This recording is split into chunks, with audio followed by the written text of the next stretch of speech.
Hello student. आज के lecture में हम डिस्कस करेंगे singly excited magnetic field system. ये जो सिस्टम होता है वो हमारा सिंगल सप्लाई बेस्ड सिस्टम होता है। इसमें हम देख सकते हैं यहाँ पर दो तरह के मेंबर्स हैं। पहला हमारा कौन सा है, एक स्टेशनरी मेंबर ये वाला, और ये क्या है हमारा रोटेटिंग मेंबर। तो ये दोनों जो मेंबर होते हैं तो ये कैसे ऑपरेट होते हैं, जैसे हमारे पास यहाँ पर क्या है, इलेक्ट्रिकल सोर्स लगा हुआ है। जैसे ही हम इसे सप्लाई देंगे, यहाँ पर हमने एक रेजिस्टेंस लगा दिया है जिसे हमने आर से रिप्रेजेंट किया है, और इसके ऊपर हमने एक कोर के ऊपर क्या कर दिया, हमने बाइंडिंग कर रखी है। और उस बाइंडिंग के नंबर ऑफ टर्न्स एन है, और जो बाइंडिंग है वो हमारी क्या है, लॉसलेस एक्साइटिंग कॉइल की है। तो हमने इस तरह से बाइंडिंग करने के बाद में हमने क्या किया, इसे यहाँ से सप्लाई दी। सप्लाई देने पे क्या होगा, यहाँ पर इसमें करंट फ्लो होगा, जिसकी वजह से क्या होगा, इसमें एक फ्लक्स प्रोड्यूस होगा। वो फ्लक्स की वजह से क्या होगा, यहाँ पर एक मैग्नेटिक फील्ड जनरेट होगा। उसकी वजह से जो हमारा प्लंजर होगा वो प्लंजर इधर को आने की कोशिश करेगा। तो यहाँ पर हमने क्या लगा दिया, यहाँ पर एक स्प्रिंग लगा दिया और ये एक मैकेनिकल सिस्टम है। जैसे ही हम इसे सप्लाई देंगे, सप्लाई देने पे क्या होगा, हमारा जो प्लंजर होगा,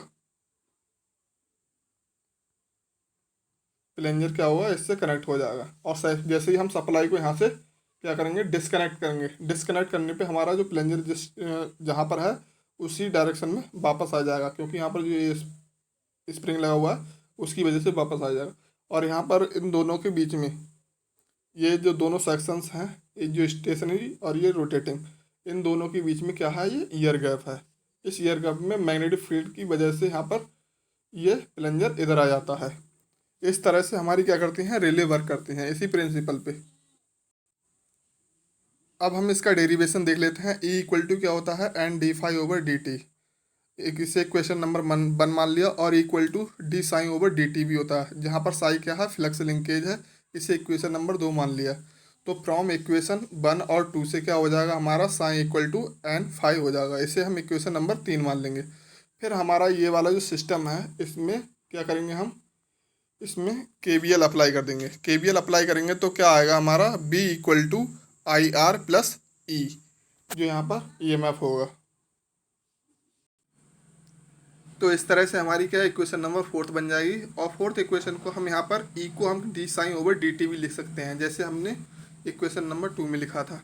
अब हम क्या करेंगे, इक्वेशन नंबर जो 5th हमारी बनी है, इसमें multiplying both side by I D T, हम दोनों तरफ क्या करेंगे, आई डी टी से मल्टीप्लीकेशन कर देंगे। जैसे यहाँ पर क्या हो जाएगा, B I D T I square R D T, और D sine over D T into I D T. इस तरह से यहाँ पर डी टी से डी टी कैंसिल आउट हो जाएगा। उसके बाद ये वाला जो पोर्शन है वो हम इधर ले जाएंगे, तो क्या हो जाएगा, ये प्लस का है तो इधर हो जाएगा माइनस का। तो यहाँ से हमने क्या कॉमन ले लिया, आई डी टी कॉमन ले लिया, तो हमारे क्या बचेगा, B minus I R equal to I D sine. तो बी माइनस आई आर जो हमारा है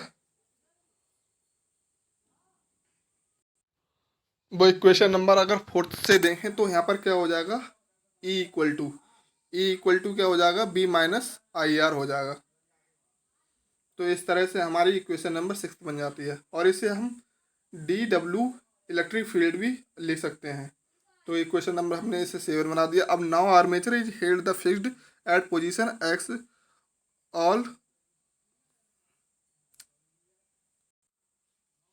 all the input energy is stored in the magnetic field carefully. तो यहाँ पर जो हमारा इक्वेशन मिली है वो हमारी क्या है, D W electrical field equal to I D sine equal to D W field, या इस तरह से हम ले सकते हैं इसे। तो यहाँ पर साइन इक्वल टू क्या था हमारा, एन फाइव था, तो हम इसे आई एन डी फाइव भी ले सकते हैं। और यहाँ पर जो आई एन है उससे हमने यहाँ पर एम से रिप्रेजेंट किया है। एम यहाँ पर क्या होगा, हमारा MMF होगा। अब हम इस सिस्टम में टोटल फ्लक्स और टोटल फ्लक्स लिंकेज अगर निकालेंगे तो क्या करेंगे, हम इसमें लिमिट लगा देंगे। तो लिमिट कैसे लगाएंगे, जैसे हमने यहाँ पर फाइव वन से फाइव टू लगा दी, यहाँ पर फाइव साइन वन से साइन टू लगा दी। तो इस तरह से इक्वेशन नंबर 9 बन जाएगी। The energy observe by the magnetic field system establishing flux linkage sine और flux five from the initial zero value. अगर हम इनिशियल जीरो वैल्यू से निकालेंगे तो जीरो से फाइव रख देंगे और जीरो से साइन रख देंगे। इस तरह से इक्वेशन नंबर हमारी 10th बन जाएगी। और जो हमारा ये फिगर है वो क्या रिप्रेजेंट कर रहा है, करंट। जो हमारा उस वो सर्किट था उसमें करंट और फ्लक्स लिंकेज उन दोनों के बीच में रिलेशन रिप्रेजेंट कर रहा है। और यहाँ पर जो एक्स क्या है वो दूरी है। अगर दूरी कम या ज़्यादा होगी, उसकी जो एयर गैप था हमारा स्टेशनरी पार्ट और रोटेटिंग पार्ट के बीच में जो एयर गैप था, जो उसकी दूरी थी, तो दूरी बढ़ाने पे क्या होगा और दूरी कम करने पे क्या होगा, फ्लक्स लिंकेज और करंट के बीच में जो रिलेशन होगा वो यहाँ से इस तरह से रिप्रेजेंट होगा। नेक्स्ट क्या है, the total reluctance of the magnetic path decreases with the region X. जो हमारा मैग्नेटिक पाथ होगा वो डिक्रीजेज होगा उस रीजन के एक्स, जो एक्स रीजन था हमारा या एयर गैप था उसके कम या ज़्यादा होने पर वो क्या करेगा, हमारा मैग्नेटिक पाथ जो रिलक्टेंस होगा वो वेरी करेगा। And whole varies this position X of the armature. जो आर्मेचर से जो उसकी एक्स की जो पोजीशन थी उसको कम या ज़्यादा करने पे या वेरी करने पे उसकी वैल्यू कम या ज़्यादा होगी। अब the function of two variable. अब दोनों फंक्शन के लिए देख लेते हैं हम यहाँ पर। डब्ल्यू फील्ड इक्वल टू क्या होगा, डब्ल्यू एफ साइन एक्स होगा, और W field equal to W field I X के लिए। तो यहाँ पर जो हमारा जो कर्व बनेगा वो कुछ इस तरह से होगा। ये जो हमारा कर्व बन गया,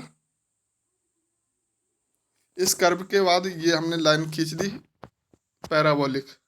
ये हमारी क्या पैराबोलिक लाइन है।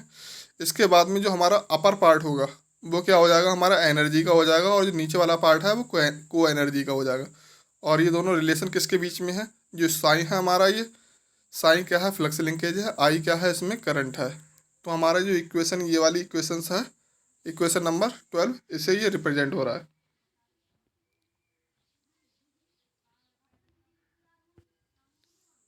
तो ये दोनों ही फिगर अपनी कॉपी में ड्रॉ कर लेंगे, ये वाला और ये वाला। ये दोनों बहुत ही इंपॉर्टेंट है।